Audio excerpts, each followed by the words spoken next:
Hello and welcome to the Adventure Party here. We're doing a little Galactic Net Bite, and we are talking with Scott Malthouse of Trollish Delver Games. And funny thing, he contacted us after we posted episode 36 of the Adventure Party. And he had mentioned that he had heard us talk about Somnium Void. And he's got a new product that has come out called Darkest Warrens. And we decided that we were going to connect and chit-chat about Trollish Delver and some of the games that he's put together and find out a little bit more about Scott. So welcome, Scott. Oh, hi. It's good to have you here, and thank you so much for sending an email and saying nice words about the show. No, thank you for saying nice words about Somnium Void. No, it's great. Thank you for having me on. It's Somnium Void and the system just sounded really intriguing, and we try to find especially like independent small game publishers and talk about the products that they're doing because the big box companies don't need any help. But we like to we're all about talking about creating and enjoying games, and one of the things that we talked about is like Kickstarter and how that's really helped propel independent gaming that much further. And so we wanted to find out about you and Trollish Delver and find out what you're all about and let people know. So, Scott, tell us a little bit about Trollish Delver and how it started, when it started, and all the details, please. Sure, absolutely. So Trollish Delver started it was around 2008, and that started as a blog that was devoted to Tunnels and Trolls. The Ken St. Andre kind of second role-playing game ever that tried to not be as D&D as D&D could be. Sure. For those not familiar with Tunnels and Trolls, it was, and it still is, a deluxe edition came out last year, and the print edition came out this year. I think that was the 7th edition. So it's been quite a few iterations. And what really struck me with Tunnels and Trolls was that you could play solo. So there was a really good mechanical basis for solo play and lots of support for game books and things like that, like Fighting Fantasy, but generally a lot shorter. So I didn't have a group back then. I was just in university. Okay. So I got a hold of Tunnels and Trolls, and I can't remember how I found out about it, just Googling, I think. And it led me to this great community online, which was Trollhalla. And this was kind of a private forum for lots and lots of just Trolls and Trolls fanatics that I didn't actually know existed at the time. And Ken St. Andre, the creator, was very, very involved and still is very involved in the game. So it struck me as a great game, and I kind of created Trollish Delver as a blog just about it. Now, over the years, it's kind of spawned into different genres. So I've covered D&D, but also Shadowrun, or essentially anything I'm playing, Call of Cthulhu. And one day I just thought, okay, well, another great thing back then was that Tunnels and Trolls was a great DIY scene. So there's a lot going on in the background. Whereas I think right now the DIY D&D scene, the OSR scene, is flourishing. Kind of back then, when that wasn't such a big thing, Tunnels and Trolls had it. So I started creating some solo adventures, some GM adventures for that, just to kind of share with the people at Trollhalla. And it kind of started there, and it just became a hobby that started making me some pizza money for when I was a student, and then it's I've been doing it ever since. So yeah, as you say, Somnium Void was a supplement that came out last year for unbelievably simple role playing, which was really my first game, my first kind of rule set that I created. I decided I liked doing Tunnels and Trolls, but I thought I want to challenge myself and do something a little bit different and do my own rule set, but also keep it simple because I don't really like those big crunchy rules. Yeah. So USR was born, which you so kindly talked about, which is fantastic. And yeah, so with USR that spawned Somnium Void, which was I think my biggest project to date. A sprawling space opera that's all about this event that happened in the galaxy that everyone in the galaxy saw, this vision of a ship, a black ship in front of a white moon, and from that vision it created all kinds of religions and rifts in society, and there are drug runners that are trying to synthesize the feeling of having which is called the Somnium, that vision again and again, and it was the idea that something so small but so kind of widespread, this experience just fractured the galaxy, and that's kind of, and then it's mixed with a bit of Star Wars as well, for good measure. Sure. Yeah, so you can play androids and such and such, and there's also Beyond Fear, which is kind of USR Lovecraft, kind of Chambers, King in Yellow type stuff, and Halberd Fantasy Role Playing, which is the fantasy version of it, which I'm working on a new edition of at the moment. So it's the gift that keeps on giving for me, because it's such a simple rule set that it's just nice to be able to create these worlds around it, and it's quite easy, not so easy to do to create something like this, but it's a nice I guess simple skeleton to hang these worlds on, and it's just nice to make, really. Yeah, when we talked about the USR, your universal rules set, essentially, I think what we really talked about is how beautiful it was that, like you said, you create the skeleton and then you can hang the flesh of different, like space opera, Cthulhu, Lovecraftian horror, different things like that. And as long as you, as the player, understand that base rule set, any facade that you hang over it, you're just going to be able to kind of get into the game, and it's going to be quick getting into. So I thought that was really, really, truly wonderful. Space opera. What, you talked about Tolls and Trolls, and that I'm going to make an assumption because I've never heard of that before, and I'm going to be researching that after we talk. But obviously that sounds more like fantasy. Is that? It is, yeah. Did you just want to flip things over and go, all right, I've been doing a lot of fantasy, now let's try this? That's exactly what it was. And I had this idea of this just kind of an event book, and it seemed to make sense in the world of sci-fi, and I can't remember what exactly triggered it. I've just been watching a lot of Star Wars, a lot of Star Trek at the time, but I thought I'd really like to take a punt at doing a sci-fi game, and that's what it turned into, really. And quite honestly, the concept of a universal event and people interpreting it in different ways, and it causing so many different fractions in obviously society. I'm going to make that would change religion as we know it. Yeah.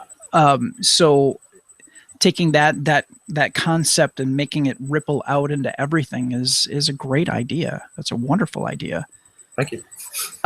Now, you mentioned Darkest Warrens.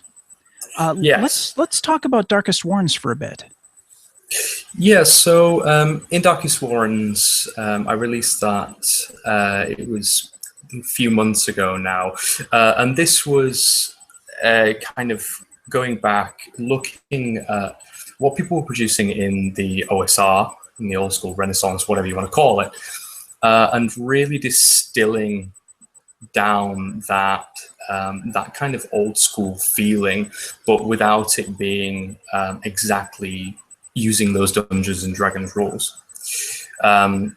So what I wanted to do is create a fantasy game that fit into 2 pages, so 2 A4 sides, to fit a full system in there and an adventure and a bestiary.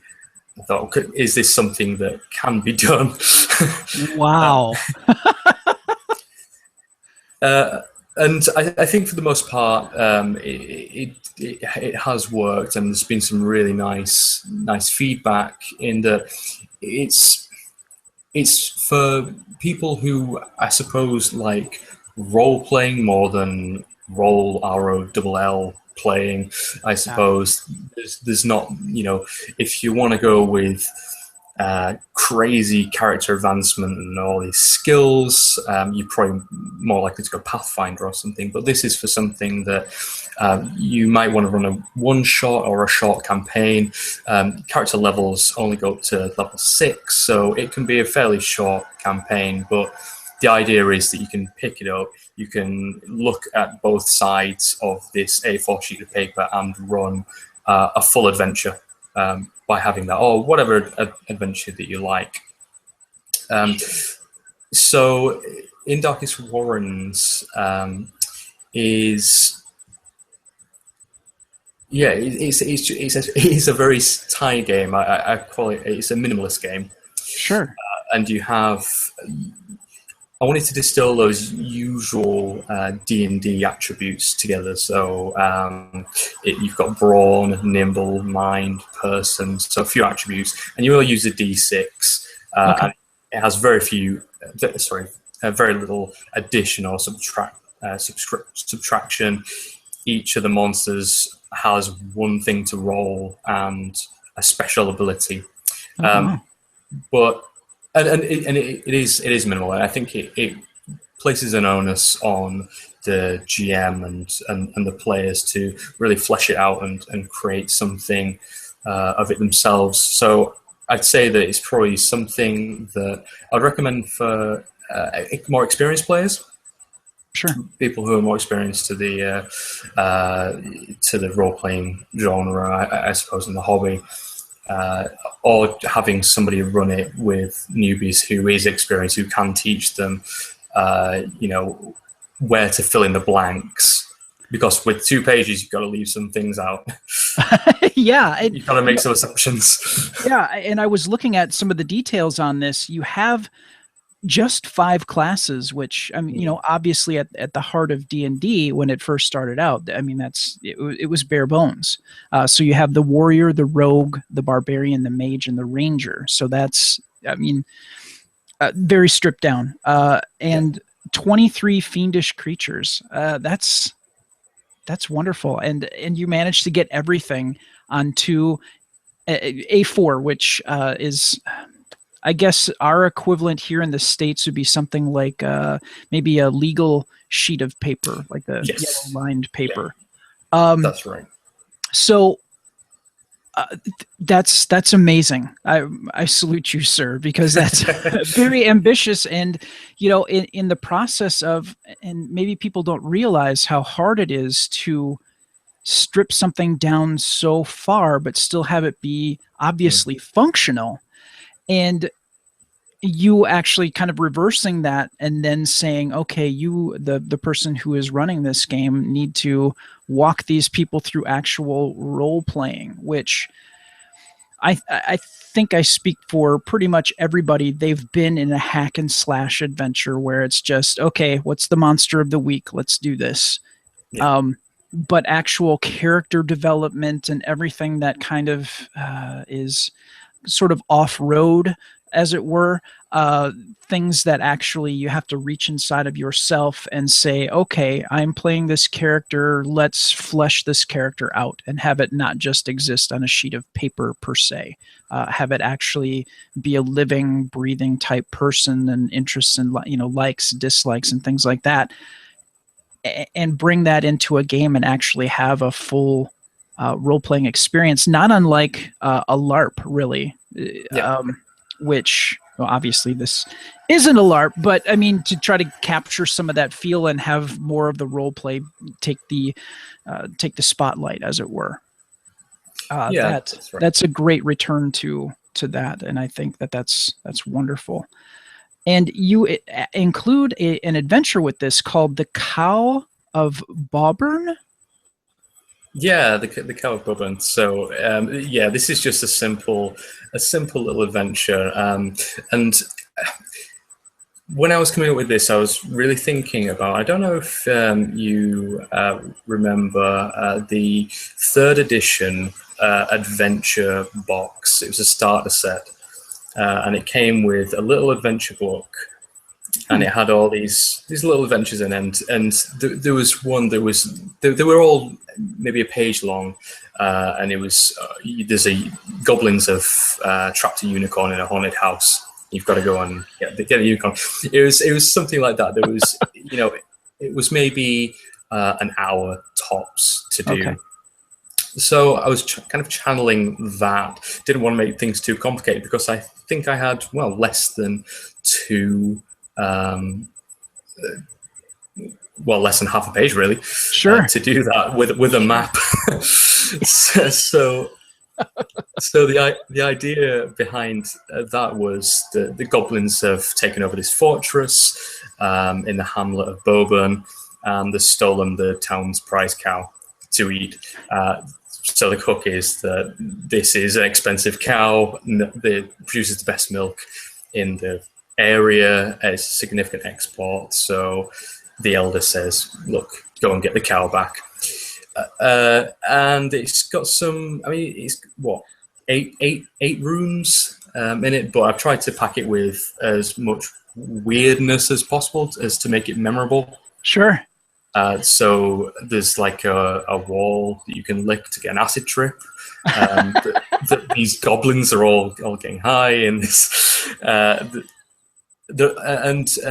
I think most of the kind of characters that come across, the goblins and the kobolds and bugbears and such, I won't give too much away if you want to run it, but they all want something. They all, you don't have to go and they won't automatically fight you. There's always something. So I always found that a little bit more interesting when running a game, that it's not just you go into a room and they all pile on you and just start killing you for no reason. I find it more interesting if you give the characters that option to parlay with them, or to do something devious, or to even join with them and wreak havoc throughout the dungeon. So it's kind of that's kind of, and it's that really old school gonzo spirit that I think a lot of the OSR does very well, and especially Dungeon Crawl Classics. Sorry, I can't pronounce that very well. DCC. Okay. That kind of game does it very well, and I kind of wanted to give people a taste of that in a very, very simple form. Oh, that's really cool. And as I was looking at Trollish Delver, looking at In Darkest Warrens, you have a pay what you want, and I'm looking at Drive-Through RPG, and it's a pay what you want structure. We always try to encourage people to, because it shows the average contribution. It always makes me sad because I know how much hard work it takes, especially to edit something down and include an adventure on 2 pieces of paper. That takes a lot of work. So, we always try to encourage people, at least give, $5 US or something, a generous contribution, because it's always so sad to see, like right now I'm looking at In Darkest Warrens, The Adventurer's Guide to Excavation and Plunder, and the average contribution is 94 cents. I hope that our listeners would be more generous and contribute far more than that, because that, you're doing this as a hobby. This isn't your job, and it takes so much extra time out of your life to do. So anybody who's listening to this, please give more than $1 or a pound or something. Contribute more than that, please. No, I appreciate it. What is one of the next projects that you're thinking about doing, or maybe not give specifics, but maybe a genre hint or? Sure. Well, one of the products that I launched about a month ago was Romance of the Perilous Land.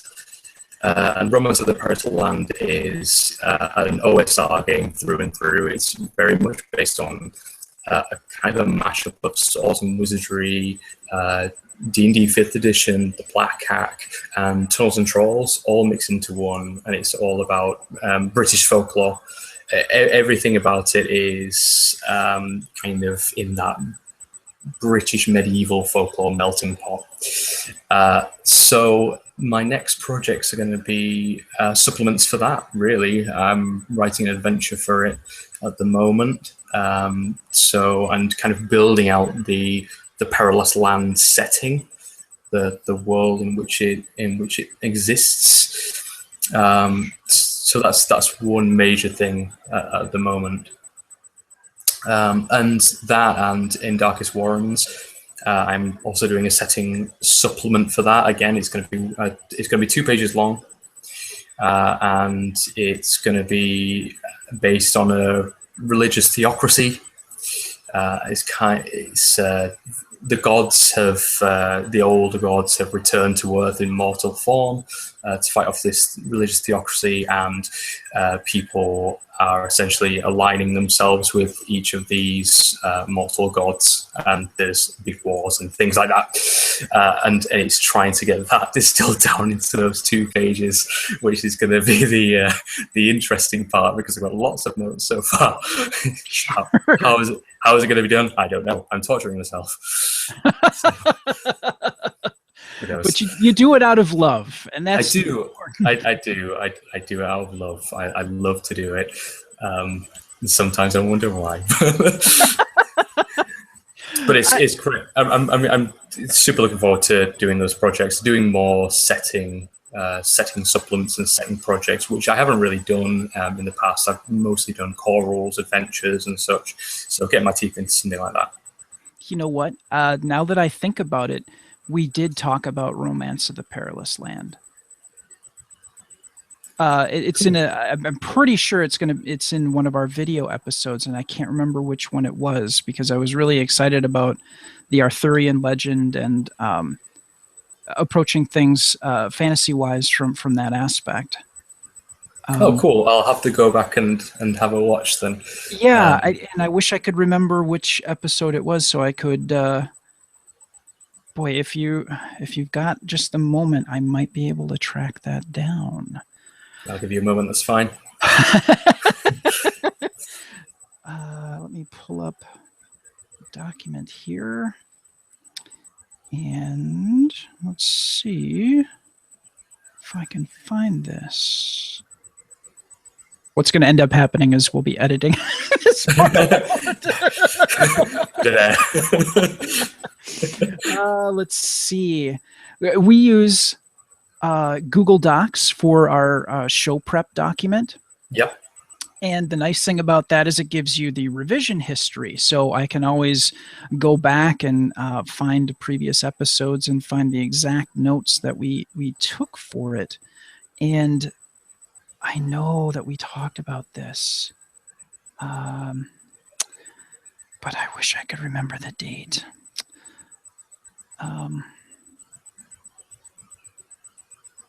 Let's see. When did you release this one? It was released at the end of July. Okay, let me find. Let's see if I can find that here. Oh, I hope I didn't bump that for something else.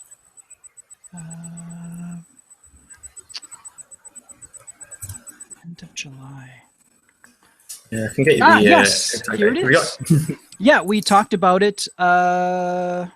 What it is? Oh my gosh, we talked about that last week, I think. My memory is just absolutely atrocious. Let me see here. It would have been our August 21st show. Oh, no, it was our August 14th. Yes, there we go. It was August 14th. Yes. So we did talk about this before, and yeah, I was totally intrigued. I enjoy the Arthurian legend probably only as much as an American can. I mean, that's definitely a part of your culture, and it's something that I'm sure that parents tell their children about, or it's a part of your background consciousness of your country, as I can only imagine. And so to see that you have taken a whole setting and taking that romantic fantasy, that whole chivalrous code, and all of that, and bringing that into something that I think that we think of. To me, King Arthur is almost more real than fantasy stories. Does that make sense? It feels that absolutely makes sense. It feels like a living, breathing thing, and to see you take essentially a fantasy setting and wrap that in that just seems so intriguing to me, and not actually calling people mages, but actually cunning folk. That was just wonderful, and I was totally intrigued by that. So that's and I think I went on a rant on that with recommending people spend $5 because I saw that at the time it was at like $1.97 was the average, and that kind of irked me. So, again, how you mentioned in Darkest Warrens being 2 pages. How big is Romance of the Perilous Lands? Well, I mean, it's in comparison to In Darkest Warrens, it's the Bible, but in the scheme of things, it's just 50 pages, so it's light in terms of where role playing games. I just like to keep things quite light, but yeah, it's 50 pages long, but it's got everything that you need in there, your bestiary and your spells and artifacts and so on and so forth. Sorry, go on. Oh, no, go ahead, please. It's funny how you say that it's this kind of Arthurian legend. It feels a little bit more real. I think you hit the nail on the head there, because the idea of Romance of the Perilous Lands is I'm very much into folklore and world folklore, and specifically folklore of the British Isles. So everything in pretty much everything romance is are actual stories. All these creatures are actual creatures that people believed or still believe in to some certain degree. So this is why there are the long worms. I mean, there are dragons, but there are long worms in the sense, which is kind of like a dragon. There's no goblins. There's and the bugbears are slightly different than ones that you might come across in Dungeons and Dragons, because they're kind of these nature spirits, like evil nature spirits. So everything in here is very much based on British folklore, even down to the magical items. So I suppose instead of having this staff of the black tentacle that summons Cthulhu from the lake or whatever, there are these very subtle magical artifacts So there's putting a shoe in the corner of your home is a magical item because that wards off evil spirits. Having salt pouch gives you good luck, or a mole's foot around your neck gives you extra HP. And that's kind of coupled with these the more kind of bigger enchanted items that are very much based on real legends. So the whetstone of Tudwall, for example, was a legendary whetstone used to sharpen a blade. So it's just super sharp. So that's in there, gives you more damage. But obviously there are things like Excalibur and White Hilt, these legendary swords that aren't they don't do these crazy magical powers or magical effects. It's a little bit more subtle. And that's kind of what I wanted to go for with, as you say, having a cunning folk in there. It's not raining fire from the heavens. It's not summoning dragons and things like that. It's a little bit more subtle than that. Although saying that, I'm fairly sure I actually have a summon dragon in there. I remember. But there are things like bark like a dog. What you might consider magic missile is cause the choking of another. So it's kind of like a Darth Vader force choke type thing. And really, go on. That's really wonderful. And I think of like American folklore, and I think of Paul Bunyan, like an incredibly tall lumberjack, not nearly as fascinating as like King Arthur and the court and everything else that is obviously a part of British folklore. And that's really cool that, there's, as you were talking about the whetstone, I was actually thinking about Warehouse 13. Have you ever seen the show Warehouse 13?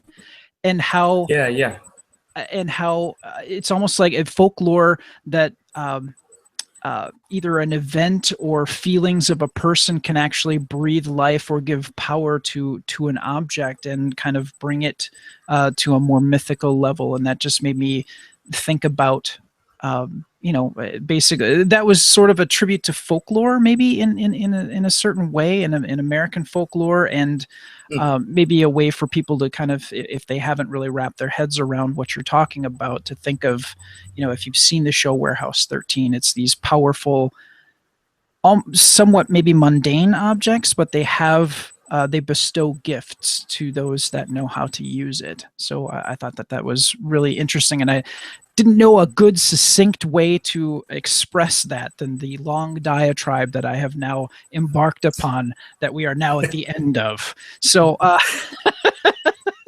no, it's a good example, Warehouse 13, isn't it? I think that's a nice way of putting it. It's these somewhat mundane objects that have imbued this power, whether it be from folklore or magic or whatever, which is kind of exactly what I was going for in the game, really. That's wonderful. That is truly wonderful.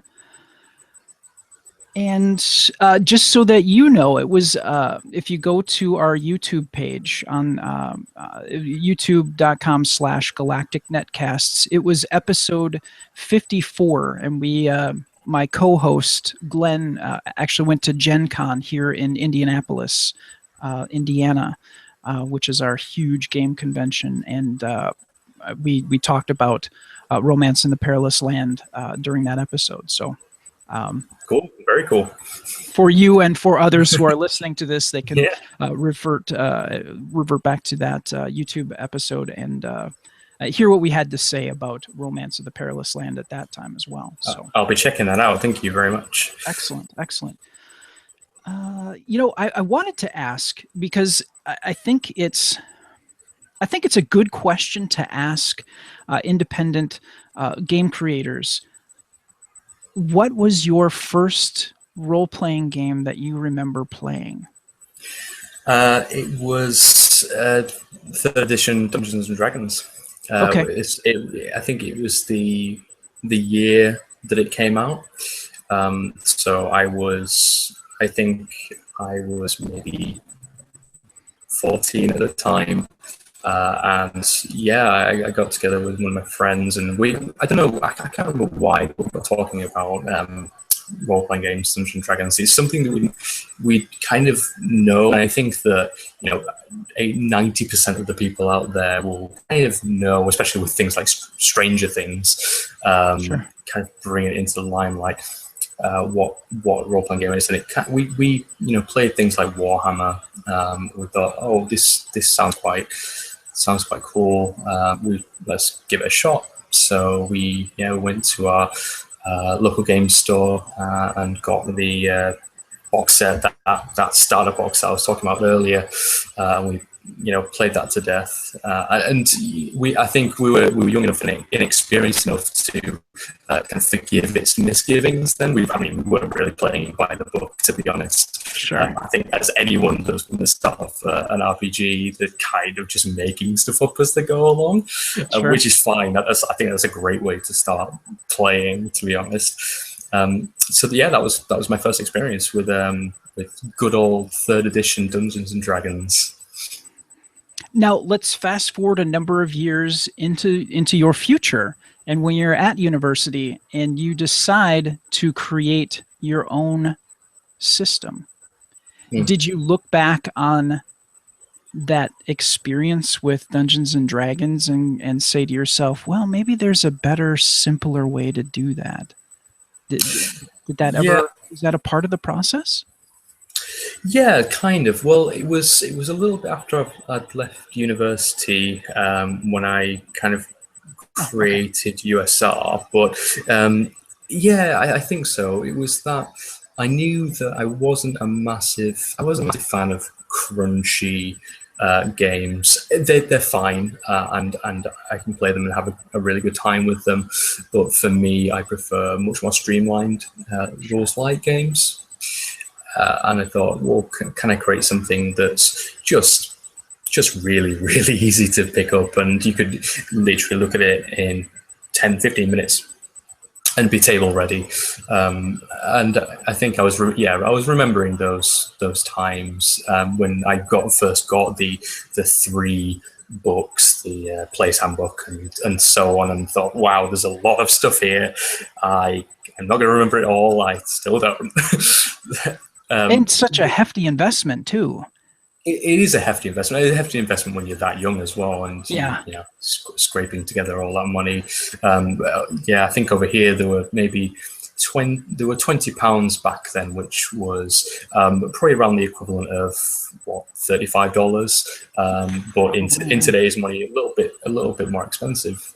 So yeah, quite a lot of money, quite a lot of investment, and I just remember going, having it interfere with the game as we were playing it, and that's probably just because I'm not particularly good at remembering rules. We're in the same boat, you and I. Just to illustrate, I don't know if you've heard of the game system called Hero. Yes. Okay, and it is very math intensive. They actually create a piece of software that helps you more accurately crunch the numbers to create your character. And it is that's the con to the system. The pro is that it's structured in a fashion that if you dream it, there's at least 2 ways to build it, if not 3 or 4. So it can be very open, but it is very math intensive. And he and I are I'm co-running a what's the best way to describe it? The New Mutants or Young X-Men, essentially. They're in a school. It's like a combination of New Mutants and Sky High. I don't know if you saw that Disney film. Yeah. So it's got that kind of mesh together. Because he and I are of the same mind that we can't entirely always create a serious game. So there needs to be some goofy aspect to it. And that's how that sort of came to be. But I always tense up when he turns to me and he's like, okay, do you want to run this combat while I do this? And I'm like, it's 3d6. Let me think about this. And you need to roll under, and it's just, and it scares me because sometimes I just can't keep especially more intensive rule systems in my head. So I think that's the other reason why I'm innately drawn to like your USR and things like that. Like being able to roll a 1d6 and have a system where you have such stripped down rules that it's really probably really shameful if you do forget them because they're so stripped down. And I think that's the other reason why it's drawn me to it. So I fully wholeheartedly understand where you come from with rules in that regard. Yeah, and there's absolutely nothing wrong with a nice crunchy rule set, because you can really create this multifaceted character with, if it's something that's very combat oriented, you could go crazy. You can have these amazing skills, and you can create a character that you really, really want with mechanics. Whereas with I suppose a more minimalist system, you're creating the character but with narrative that's hooked onto these very kind of these minimalist attributes and maybe a small smattering of skills. Sure. Yep. And it's different strokes for different folks, really. Yeah. Yeah, and I think part of that comes down to trust, and that trust is, as a player, you're not going to game the system, as it were, take advantage of it, and as a player, you're going to trust that your game master or your DM, however you want to call them, they aren't going to work that the other way and screw you over on something that at the heart, they know what you're trying to accomplish. I call it like the genie principle. You ask for something, and then somebody figures out a way to pervert that simple question to make it dark and turn it against you, essentially. So, you need to have, with a more narrative system like this, there really kind of needs to be trust in that gaming group that, everybody is going to try to make the best gaming experience possible. Yeah, so, that's a great way of putting it. The genie principle. I like that. I know you say you want this, but what if I give you this instead? No, that's not what I wanted. And you know it. And that always kind of makes for a not a good gaming experience. So it's just that trust all the way around, that everybody's there for the same thing, and that thing is to have a really good gaming experience. Yeah, so absolutely. And that's how you can get away with, like, the USR, stripping down those rules. Everybody kind of knows that you're working towards a thing, and you all trust that you're going to maybe not get to where you think you're going to go, but you're going to get to a good place or an interesting place, as it were. So absolutely. Let me give you an opportunity now to plug where people can find out more about Trollish Delver Games and more about everything else that you offer. Cool, thank you. So you can go to trollishdelver.com, and that's my blog kind of clearinghouse, which I blog my thoughts, but also talk about the games that I've been creating and new ideas and tables and such and such. And then the rest of my stuff is on DriveThruRPG and RPG Now. So if you just search Trollish Delver Games, you'll find everything I've created on there. And I've also got some books on Lulu and the self-publishing company. I'm looking to expand that a little bit more at the moment. In fact, I'm just waiting for a proof copy of the printed version of Romance of the Perilous Lands come through, so that should be, hopefully, if it's all up to snuff, it'll be maybe in the next month or so, have that available to print. But yeah, I pretty much live on DriveThruRPG and my blog, as well as Google+. You can find me, Scott Malthouse, on Google+, where again I just talk games mostly. And just so people know, we've talked about fantasy and space opera, but you do offer a cyberpunk. You mentioned briefly sort of a Lovecraftian, your Beyond Fear setting. So there's a number of different genres that you can play with your USR, your unbelievably simple role-playing system. And all of that is available on DriveThruRPG. So we highly recommend that you pick it up And for the love that of all that is holy, please contribute more than $2 for what Scott is doing here, because this takes a lot of time and energy, and independent creators such as Scott and everybody else out there who's making good, enjoyable games, they need your support. So please give more than just a dollar or a pound. So please contribute more so we can continue to have wonderful things like this from independent producers. So yeah, that would be much appreciated. But I think most important of all, have a great time with the games. Yeah. Really, whatever you're playing, that's why we do it, really. But yeah, give me all your money as well. I mean, that would be great.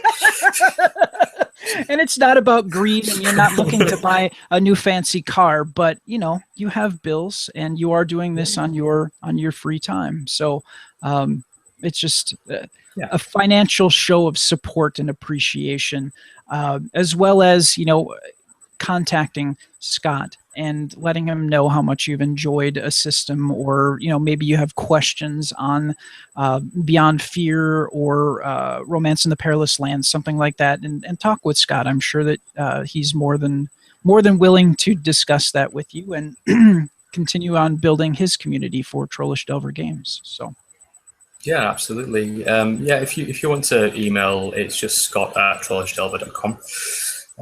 Happy to be of any assistance. Excellent. Well, I want to thank you so much for your time, Scott. You're talking to us from the UK. There's a time difference here. We wanted to make sure that we could both do this at a time where you and I are both conscious and fully cognizant of what we're speaking of. Because I believe that you are 6 hours ahead of me. Right now, it's probably about almost 1 o'clock or 2 o'clock your time. It's just going to 7 o'clock my time. Oh, good Lord. Okay. Oh, math is totally hard for me. Yes, that would be right. Obviously, I'm not cognizant enough to have this conversation, yet we had it anyway. Thank you so much, Scott. I really appreciate you taking the time. And for those of you who have listened to this Galactic Netbite here, thank you for tuning in and listening to us talk about independent gaming and more about Trollish Delver Games. Thank you, and enjoy the rest of your day.